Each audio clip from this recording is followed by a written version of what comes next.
All right, we're back to Yakkin with you, Jagoff, and we are at Latitude 40 in the North Fayette area. Great comedy club out here every Friday and Saturday, good comedians. And the coolest part is that we get to meet with one of the most entertaining Pittsburgh comedians in a long time, a young guy, Terry Jones. Terry, welcome to the program. Hey, thanks for having me here.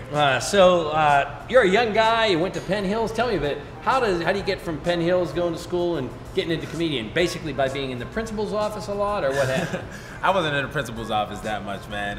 I was just always goofy. I played football for Penn Hills, was always cracking jokes in the locker room, and just always been a funny kid growing up. And I also went to school in Garfield. That's where my family's from. So I was a chubby kid, so I had to rip with people all the time. I always crack jokes on them. It was the only way to keep them off me because I was fat. So, so that's where I learned how to be funny, was Garfield, and just being through the school, all through the hallways of Penn Hills, and just being goofy pretty much my whole life, yeah. There are so many people that say, hey, you're funny at parties, you should be a comedian. How does a guy make a jump from being funny at parties to being a comedian? You know what, that's difficult, because you could be funny at a cookout. Anyone could be funny at a cookout, you could be funny at a party, but it's hard to be funny on stage. You have to somehow transition that.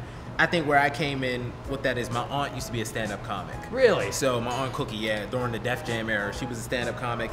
My dad is a huge fan of comedy. I grew up on records from Bill Cosby to Franklin the Jazz to Richard Pryor to Steve Martin, all the greats. So I'm pretty much like a comedy historian whenever it comes to that. Love comedy. So I pretty much studied the game and always knew that I wanted to do stand-up or something pushed me towards like destiny, as people say.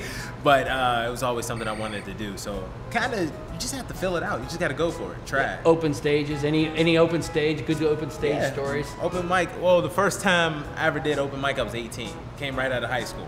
So, oh yeah, I'm gonna be like Jay-Z. I don't have to write any jokes. I'm just gonna go on there and be Richard Pryor Jr. They're gonna be like, where have you been? My whole life, I need you. I need to book you all around the country and take you on tour. And it did not work like that. I went up there and did 5 minutes. It was the longest 5 minutes of my life. I felt like it was an hour. And I was just like, yeah, so how's everyone doing tonight? Because that's what you do whenever you're a comic and shit ain't going well. Is this censored? Yeah, no, you're good. No, good? All right, cool. I was going to be like, you might want to bleep that shit out. But but no, yeah, it's just weird, man. The funniest open mic thing that I saw happen was a guy just have a breakdown on stage. He just had such a huge ego. And he just needed that at that moment. It makes you stronger as a comic because everybody comes in thinking that they're Richard Pryor, but you're not. So, so here you are now, and in a few days you're going to roll out your first national podcast with Pittsburgh favorite Jim Krenn. Yeah, and so tell us about what's going on with that. No Restrictions, it's called. Yes, Jim Krenn, No Restrictions. It's crazy how everything just happened and fell into place. Me and Jim met at a charity event. We did a show together, and he just saw me and thought that I had a lot of talent and really believed in me. So he pretty much took me under his wing and taught me what he knows on as far as radio and what we could do. And then the podcast deal came up, which it's with one of the biggest agencies in Hollywood right now, LEG, who puts together a lot of things for Comedy Central specials, and Sad Show Network is where the podcast will be available. And they also have like George Lopez, Sugar Ray Leonard. So there's a lot of big names in there for us. Yeah, nice. So we're excited to do the podcast. It's just going to be a bunch of funny bits, funny conversations, funny stories, bunch of guys hanging out, just having a good time. We're all comedians, so that's what makes this different than most podcasts or radio shows. You know, usually it's a DJ and someone that wants to be funny and they're not ready to do stand-up. We're all ready, so it's going to make it funner. Now you do voices. Who's your favorite voice? Yeah, I do a lot of impressions, man. Honestly, Eddie Murphy. Yeah. I like doing Bill Cosby and Chris Tucker, but Eddie Murphy is my favorite. You made one of the funniest videos of the Jello pudding. Take off on Wiz Khalifa. Yeah, Wiz Khalifa, black and yellow, Jello pudding.